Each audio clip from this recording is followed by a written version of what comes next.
Welcome to the Everything Made Beautiful podcast with Shannon Scott, where we talk about life's seasons, joyful, challenging, and everything in between, and how God is working in all of them. Join us each week for conversations filled with hope, truth, and the encouragement that He is always making everything beautiful. This podcast is sponsored by Kava, helping you take your next step in faith through digital resources that deepen discipleship. Check them out at Kava, QAVA.tv. And now, on with the show.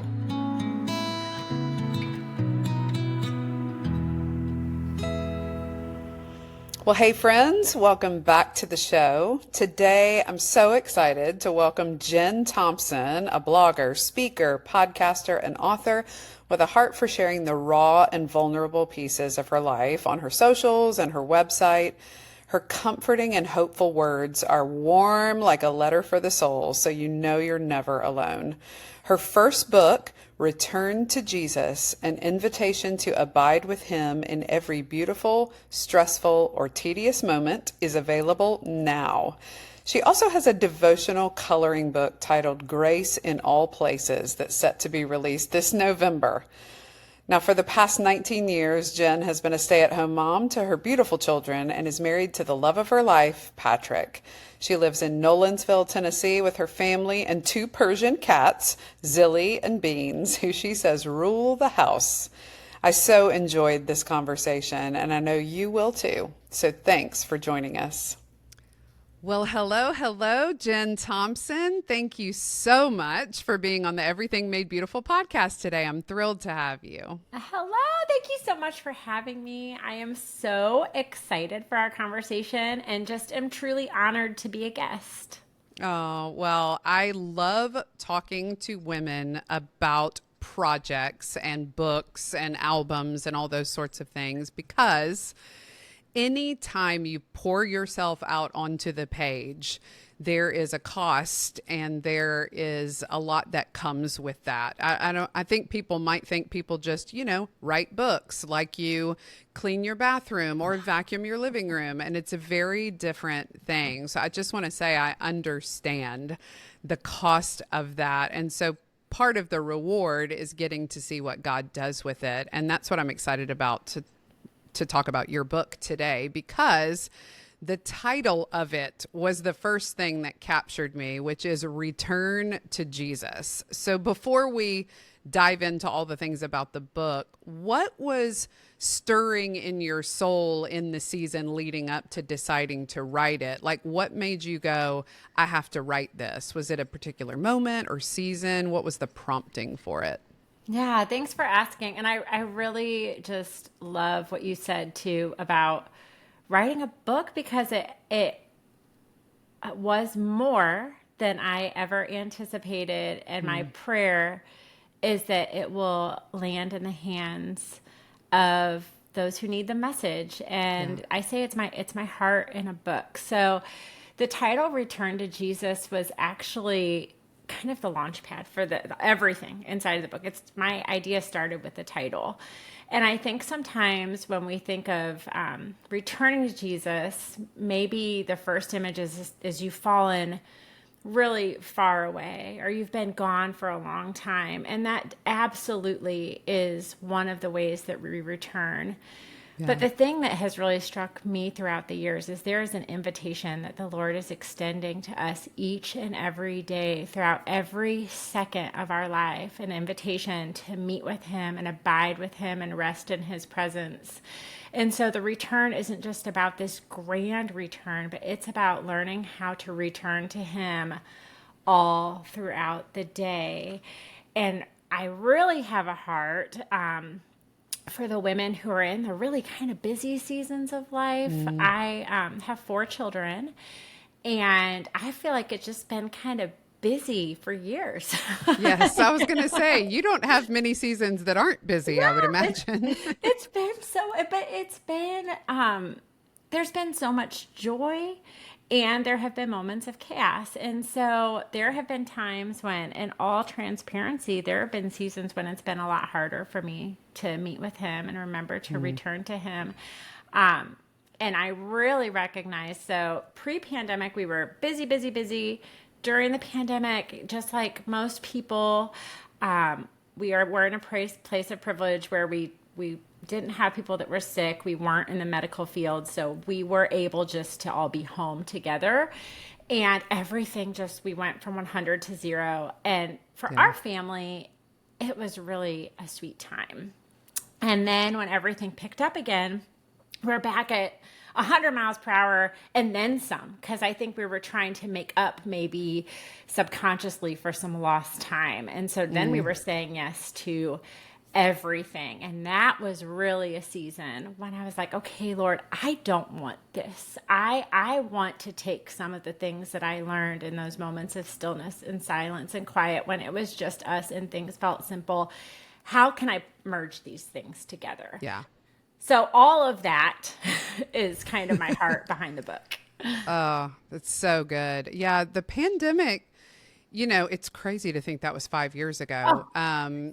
I was talking to someone the other day and thought, how was that 5 years ago? It feels like yesterday in so many ways, but the stillness that was visited on so many of us, to your point, who did not have people directly in the medical field or on the front lines of it, the stillness started initially as uncomfortable and overwhelming, and then became something I wasn't sure I was ready to give up when it was time to kind of give that up. So I so resonate with that.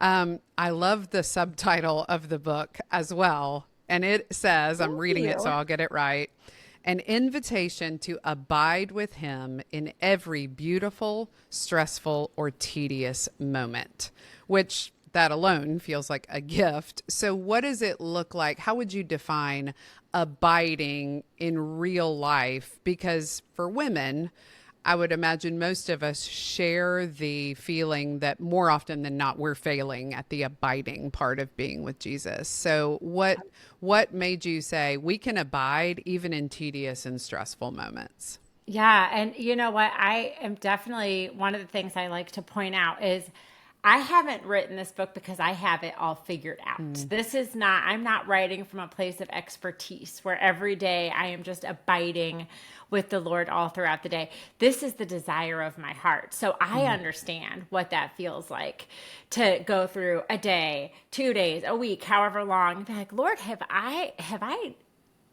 accepted your invitation? Have I invited you? Have I met with you? Have I spent time with you? So I just really, it's important to me to say that I understand that feeling of wanting to abide with him and not always remembering to. But, to abide, one of the definitions of abide is to dwell. And I love that. So I think of like making your home.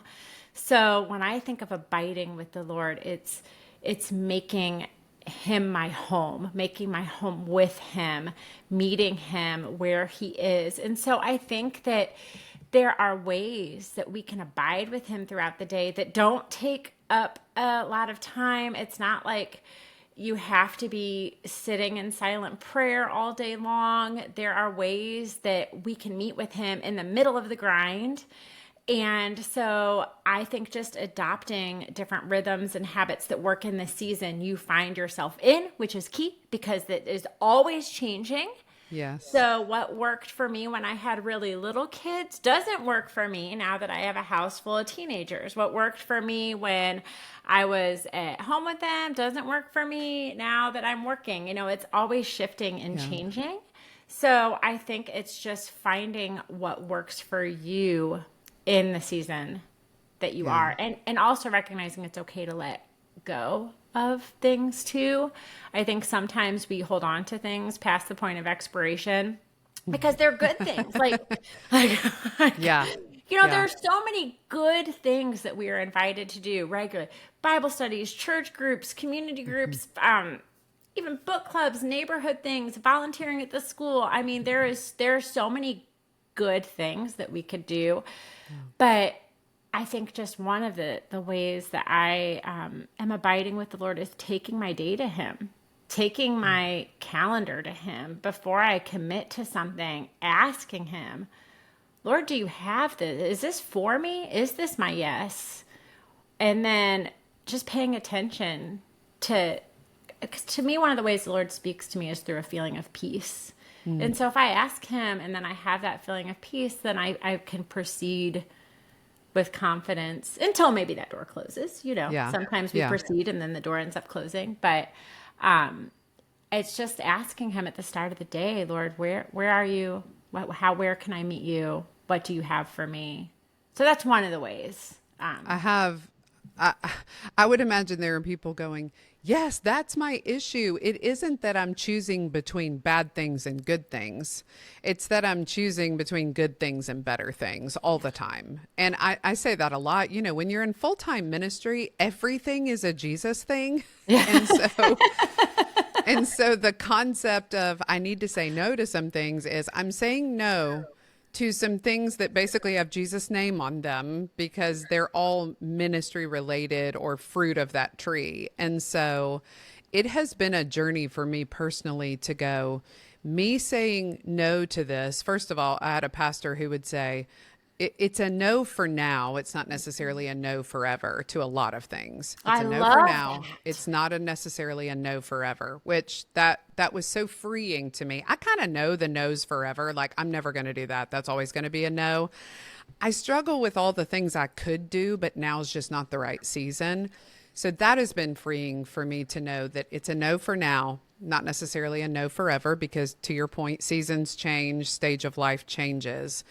But also, just because it's a God thing doesn't mean it's the best thing for me in this season. And so I love what you said about taking my calendar before the Lord. Almost any time there's an ask for my time, that question of, God, do you have this for me? That's good. I need to probably go upstairs and get my calendar and do some of that today. There's I think on the back of the book or on the explanation of the book, one of the women that you're speaking to is the one who feels overcommitted before her feet even hit the floor in the morning. What would you say to that woman if she were sitting across from you today based on the message of return to Jesus? I would say you are not alone. I would say I think so many of us have felt that or are currently feeling that. We are a culture of doers. We have a lot of respect, and we honor the productivity of the world. Like, it seems like when people list off all the things that they're doing, there's like oh, good job, you're doing a good job. But if it's like, well, I'm just in a season of rest, that feels weird. We're not sure what to do with that. No, we're not sure what. So I think part of it, I just want to say, it's something that's valued in our culture. So to be not overcommitted is kind of countercultural. And the great thing is the Lord has asked us to live counterculturally. Sorry, that was hard to say. Mm-hmm. So I think just recognizing the value in rest, that's one of the things. And then the other thing I would like to say is just that we don't have to say yes to everything. Just like you and I were talking about before, it's perfectly acceptable and okay to say no. And one of the things that's been really hard for me, but incredibly freeing, is to also realize I don't have to give an explanation for my no. And that can be so hard. I am a people pleaser. That's something I'm working through. I am a perfectionist, which is also something that the Lord is working out in me. So the thought of saying no to something when I actually have the space feels like I need to be able to give a very valid reason as to why I can't serve at the school next Saturday. Because if my calendar's open, I need to do it if I've been asked. Well, I realized for me, that's one of the things that's led to this overcommitted, overbooked calendar, because because there's space on the calendar doesn't mean I have to fill it. So the other thing I would say is just that not only is it okay to say no, sometimes it's very necessary.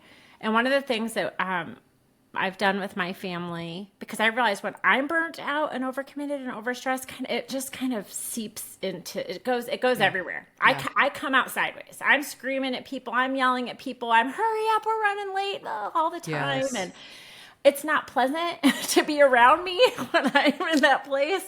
So I will schedule no plans days where I will look at the calendar, and if we have nothing, I'll just say, okay, we're not accepting invitations. We're not making plans, which is a Sabbath. It's a Sabbath. Yeah, it's a Sabbath. Yes. It's a Sabbath.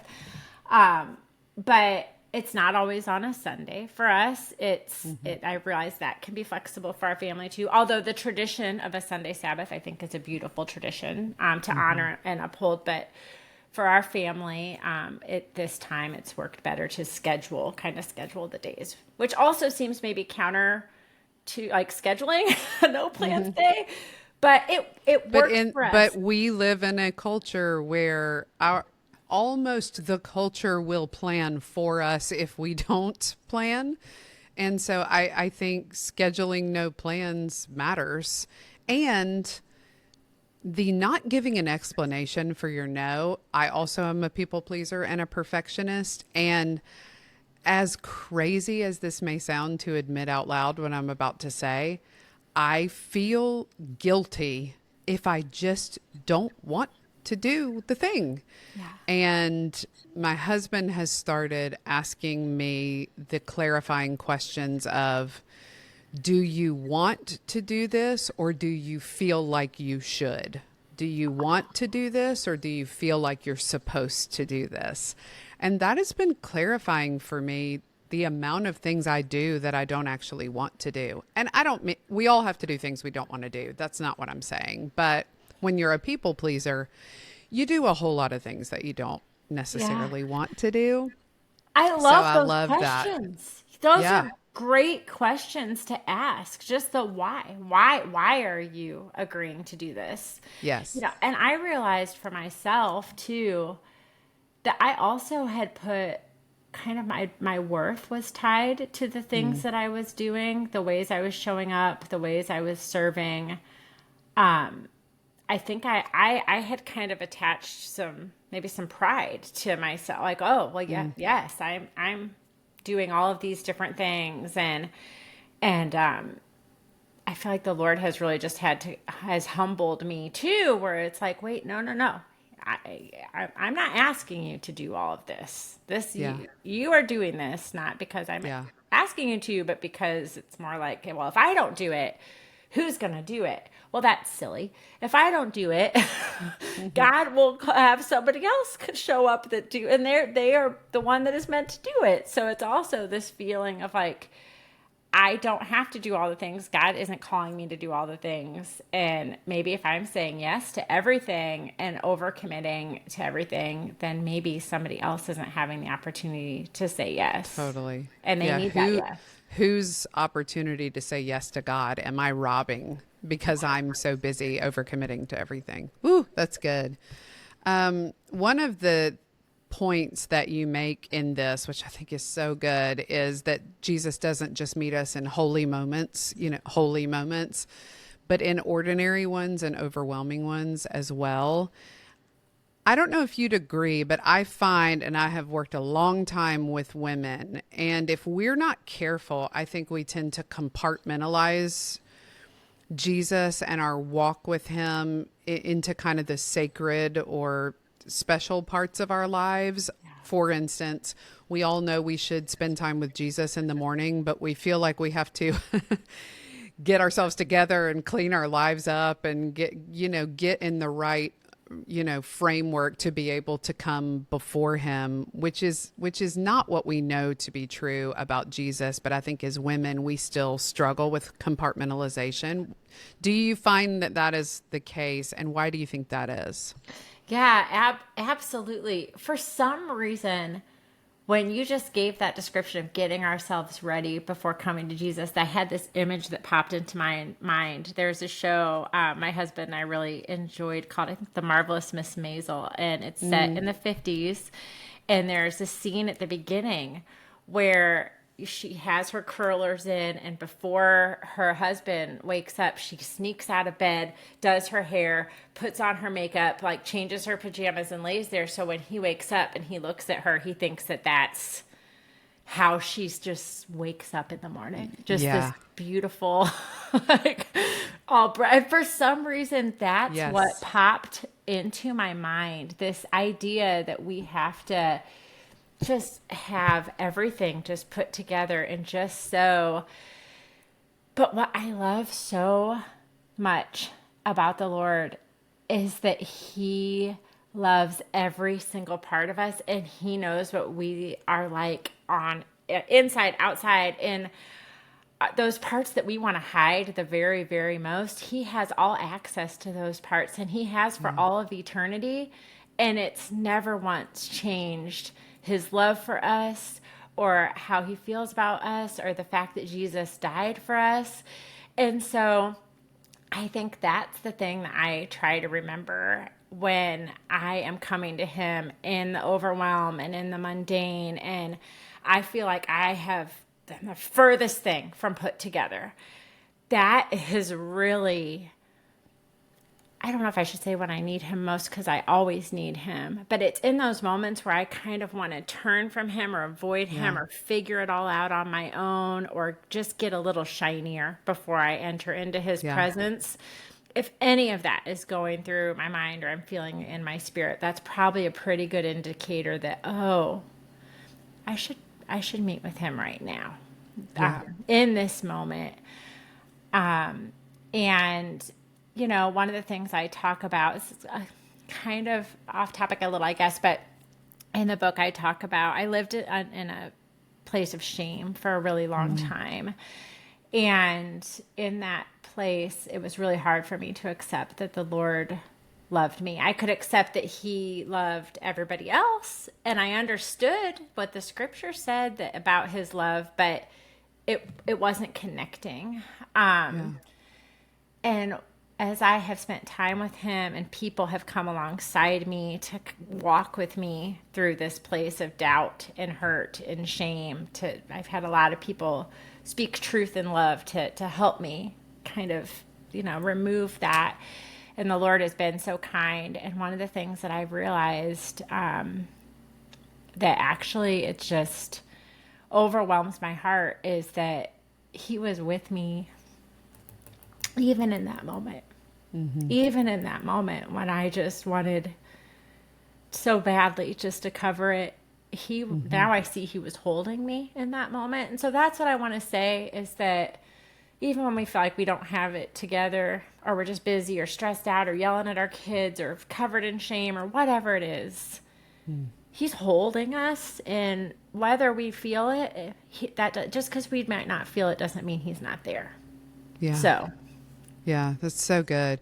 And thank you for being vulnerable about sharing about shame. I think more of us struggle with shame, number one, than would want to admit that we do.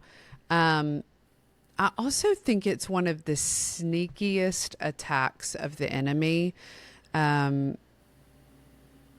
Shame is one of the things Jesus experienced on our behalf.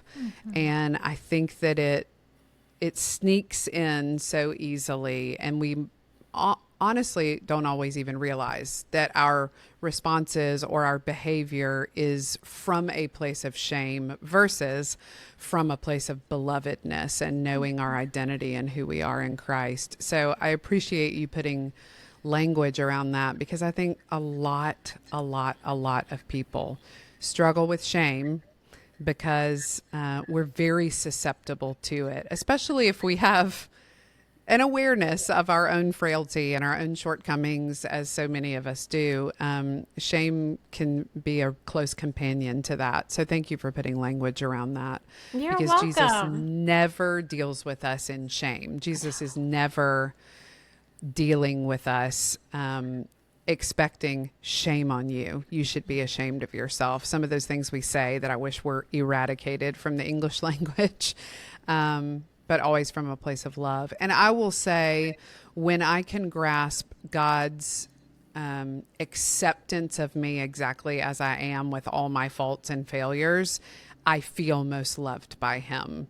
When I think I have gotten myself clean enough to come before him, that is not when I feel the most sense of his overwhelming love for me. It's when I realize he loves me in spite of all the gunk and junk that he already knows about. It's hilarious to me that I try to clean it up as though he didn't see me get out of bed and go get all my makeup on, you know.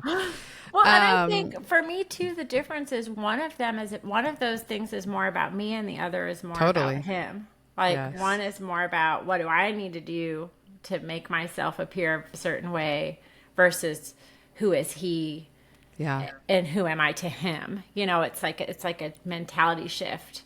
But it's not I'm not saying that because I figure that out all of the time. But that's my heart is also into silence, like those voices, like you were saying, just to realize how the Lord speaks to us and how he doesn't. And so to be able to recognize if there's this thought that keeps coming back and that's not how the Lord would speak to us, it's like, okay, I'm going to combat that with scripture and truth because it's good. that's not something I need to own. This isn't a label I'm going to put on myself. That's not what God has for me.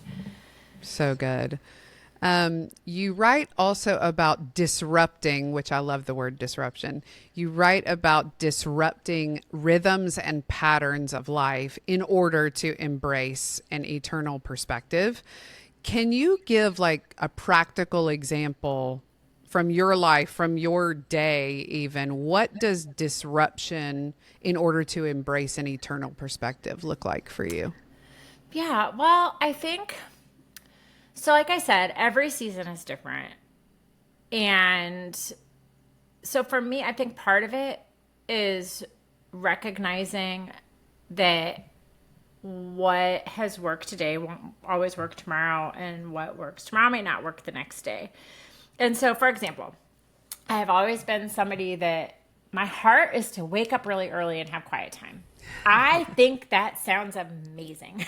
And when I do it, it is amazing. Like my day starts off incredible when I wake up and the house is all quiet and I'm by myself with my journals. And I know that, but I tell you, there have been so many seasons where that's just not happening. And for a while, that I felt guilty. I would feel like I am not being a good Christian because this is how I'm supposed to start my day. Yeah, so good. And I've realized, like, no, that's not, first off, it's not about being a good Christian. Like, there's nothing in the Bible that's like, you must be a good Christian by, like, no, that's just something I'm putting on myself. And so it's finding what rhythms and habits to disrupt the mundane that focus me back on his kingdom come on earth as it is in heaven now. Yeah. And so things like saying the Lord's Prayer. So like the other day I was on a run and I was just starting to kind of slap some labels on myself. And then I just started to say, no, I am loved. The Lord loves me. The creator of the heavens and the earth, he loves me. You love me, Lord. And just like saying that over and over and over again, to put my focus on this is what the Lord thinks of me. This is how he feels about me in this moment. Asking him, like, what do I need to repent of in my day? Just different little rhythms and habits that we can incorporate. Yeah. Praying for my family while I'm folding the laundry, or like even last night, this is kind of gross, but my cat's having some issues and she threw up in the bed right next to me in the middle of the night. And it's been so long since I've been woken up because my kids are older now. It's just been a long time since that was how I woke up in the morning or in the middle of the night. And I was like, oh, so I woke up my husband. We changed the sheets and all of that. And then I laid back in bed and it was like 3:30. And I knew the desire of my heart was to wake up early this morning. So instead I'm laying there and my mind is just blah, blah, blah, blah, just takes off just on all the things. And so I just shifted to prayer.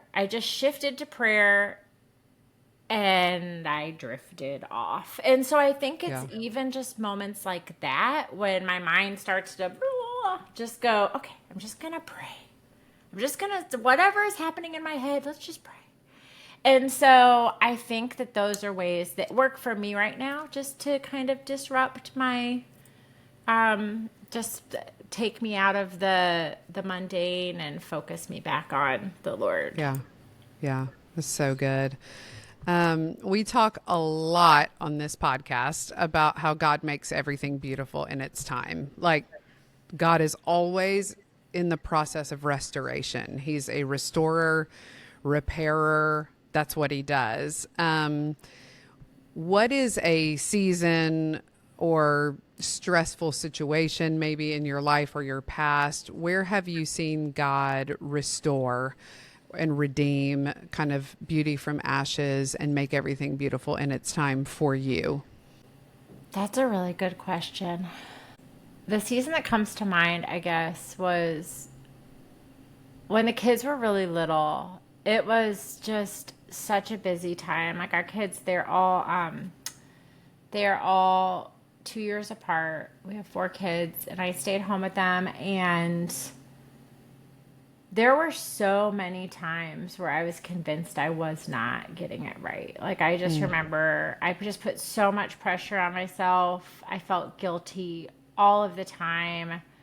I felt like I wasn't doing enough with them. I was constantly questioning, was I teaching them enough about the Lord? Was I just everything. And then if I would mess up, I'd be like, oh, I'm modeling this behavior for that. I was so hard on myself.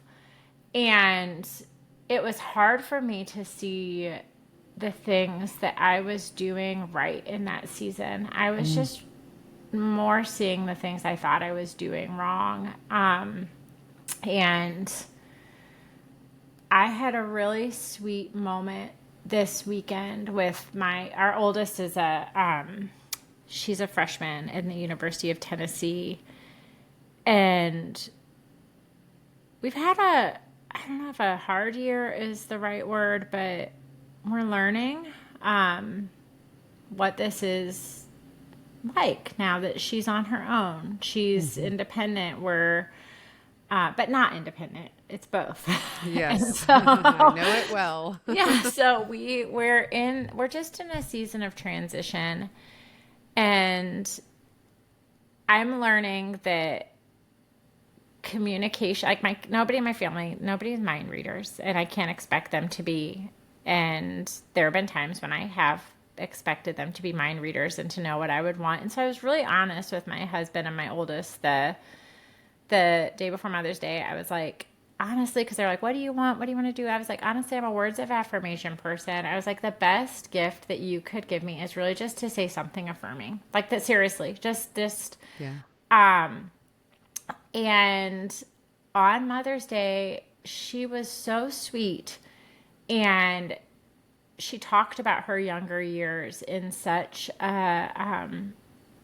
just a really loving way, and said how she appreciated the things that we did together, and she's appreciated the moments when have been hard on her, and just all of these things that I didn't even know that she noticed, really. And so it was just this really eye-opening moment for me where I was like, gosh, I wish I wouldn't have been so hard on myself. And thank you, Lord,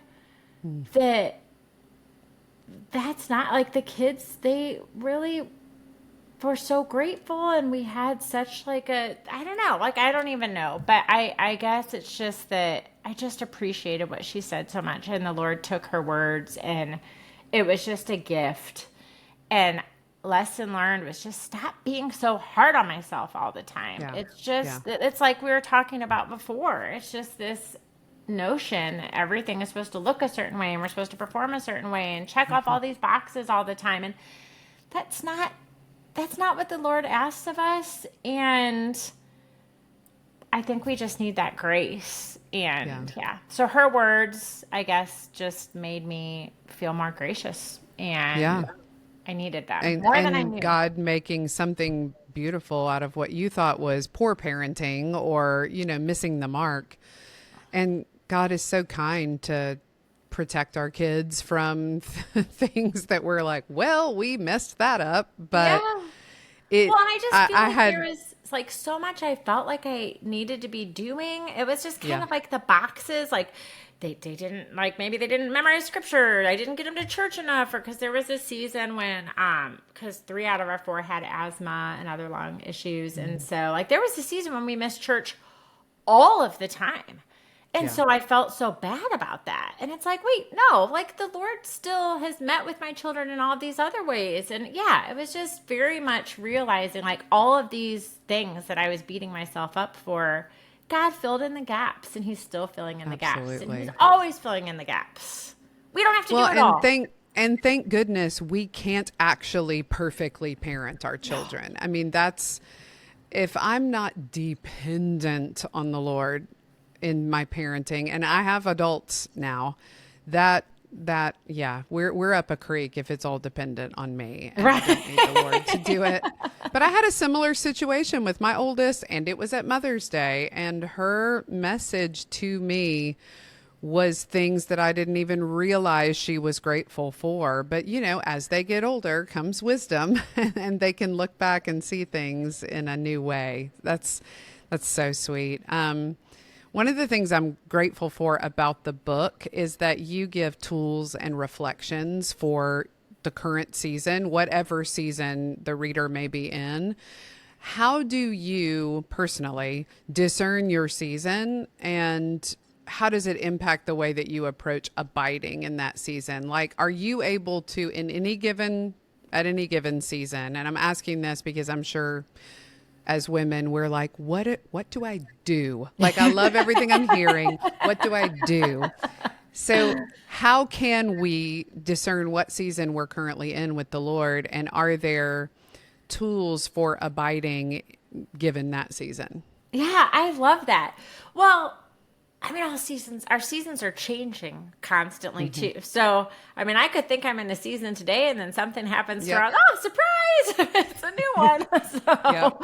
So, I mean, I think it's just recognizing, like looking at, what are you working? Are you not working? Do you have a family? Do they live with you? Do you, where do you serve? Do you not serve? What's your, it just kind of like, I think taking an inventory of your Yeah. life is a good way to figure out what season you're in. And, you can be in a quote unquote season, like an empty nest season, but then it looks different for everybody. So, or you could be in a season where you're raising preschoolers, but that's going to maybe look different than somebody else. So it's kind of like looking at the big picture of your life, wherever you are today, and recognizing today is always changing. And in the book, I actually, at the end of every chapter, have broken down suggestions, rhythms of return, invitations to return. It's good. And I broke those down into 1 minute, 1 hour, and 1 day, because I recognize that in different seasons, we have different time constraints, things that work and don't work. Love that. Yeah. So I think when you recognize your season, some seasons I know of my life, like when the kids were little, it was so hands-on and I was so exhausted that meeting with the Lord was, nursing my baby in the middle of the night, or while, singing Veggie Tales in the car while we're driving, Yes. or some, serving them chicken nuggets for the 10th time that day, versus now, like, it's just me and my husband are at home. It's a quiet house until they come home. So there are different ways I can meet with him now than I could then, but they're all good. I think that's the thing, is it's all good. There is grace for all of it. There is no perfect way. There's no one way. There's no right answer. We are unique. God created us with unique gifts and talents.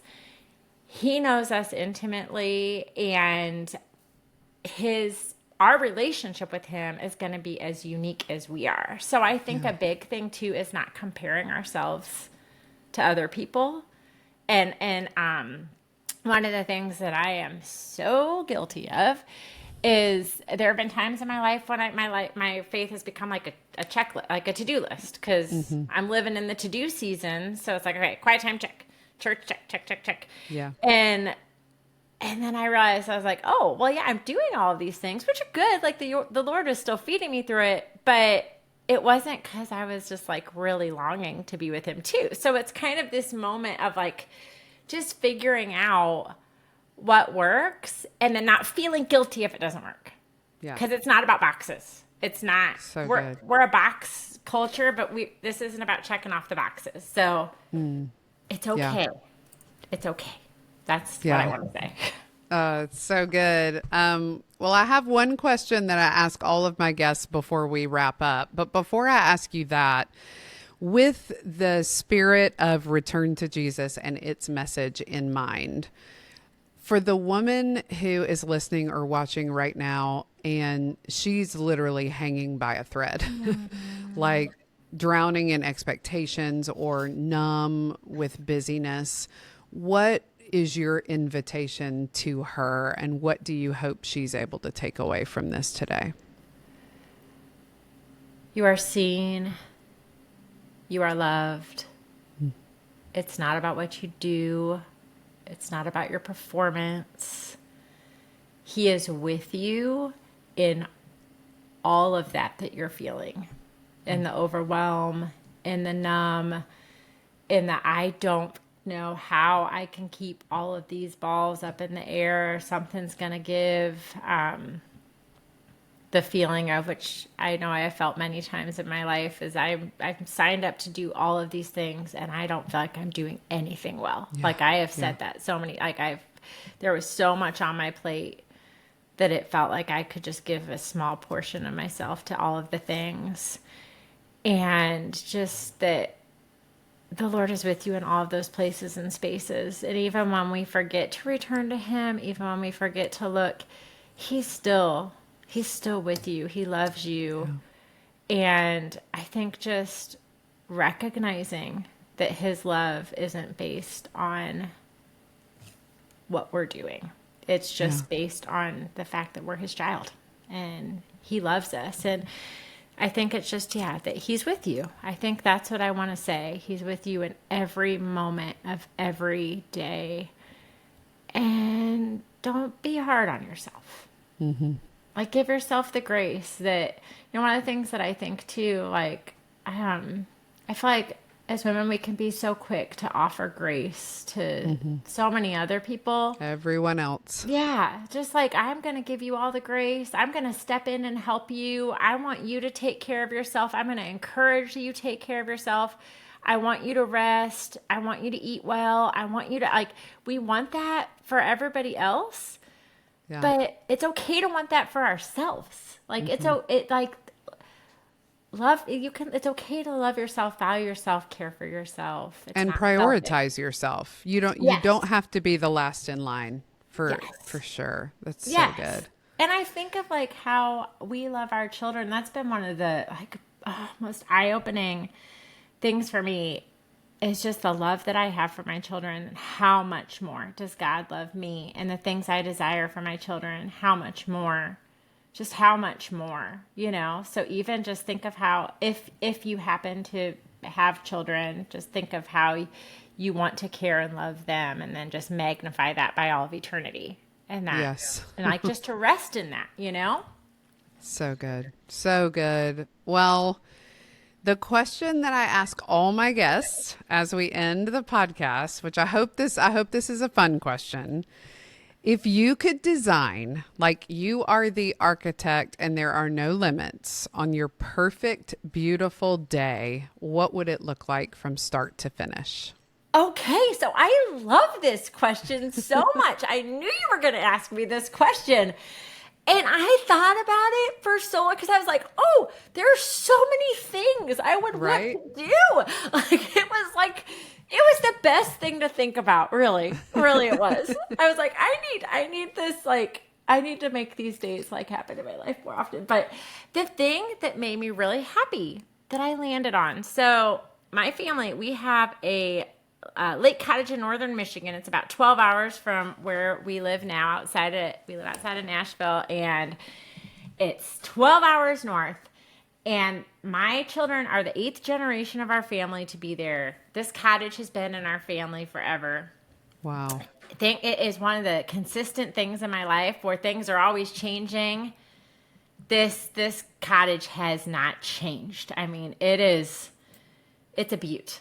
And so when I thought about it, I thought to wake up in that cottage and just have the day stretch before me with my family all there in the beds and eating dinner on the needlepoint chairs that my grandmother made so many years ago, and just spending the entire day there, going out in the water, just spending time with the people I love, and a day that stretches with nothing that we have to do, and swimming and the sun shining, and who wants ice cream? I want to, just an open day, honestly, just a day with nothing but the sun and my loved ones and water. Yeah. I think that's just kind of a generic answer, but no, it's not. That sounds delightful. I kept coming back to it. I wanted to come up with something more like, this is what I will do. But maybe it's because I'm in the season of trying to let go, so it's not very it's just an open day. That's it. Yeah. That's my favorite place. That sounds delightful. What a special legacy to have that place. You got to defend that with your life for sure. Oh, I tell you, it is such a gift. And it's Walloon Lake, Michigan, and it's just a beautiful, beautiful place. And it's a legacy that I hope will continue for generations and generations to come. And thankfully, my children have the same love for it that my husband and I do, and that my dad, that all the other generations have. Yeah. So they would probably answer the question the same if I had to imagine. So hopefully, because that's buried in their heart, it will continue. It will continue, I hope. Oh, that's so good. Well, thank you for sharing your perfect, beautiful day. We will all join you at the cottage. Come along. It's great. I mean, the more the merrier. Yeah, that's so good. You strike me as an Enneagram 7. Are you? No, but I appreciate you. Yeah, I am actually a 2. Okay, that makes sense. But I'm actually a 2, but I definitely have the enthusiast. Yes. Me. I get very excited about things, if you can tell. That's so good. It's contagious joy, so I love it. Thank you. Well, Jen, thank you so much first of all, for writing Return to Jesus, but secondly, for just being willing to talk with us and for stewarding that message so well. I'm excited for people to read and to be encouraged and uplifted and affirmed in their relationship with Jesus. And I hope that you feel the same, and that you will hear messages of transformation in the way that God is meeting people through your work. And to all of you listening and watching, I will put all of Jen's information and the link to the book and everything in the show notes for you. And I highly recommend that you get it, read it, and that you, at the end of it all, find yourself really aware of returning to Jesus and knowing that he's always safe and he is always there and he's always ready to receive us, no matter what state we find ourselves in. So, Jen, thank you so much for sharing with us today. Well, thank you for having me. It has been a joy. It's been an honor, and I've just thoroughly enjoyed our conversation. So thank you for your ministry and your heart and all that you do. It's such a gift. Oh, well, it's my joy. And for all of you, don't forget to be on the lookout for the way that God is making everything beautiful around you, but including you. And we will see you next time. Thank you for joining us for Everything Made Beautiful. We're grateful for your willingness to tune in. Don't forget to subscribe, leave a review, and share today's episode. For more from Shannon, including articles, resources, and upcoming events, visit shannonsuzannescott.com. We'll see you next time.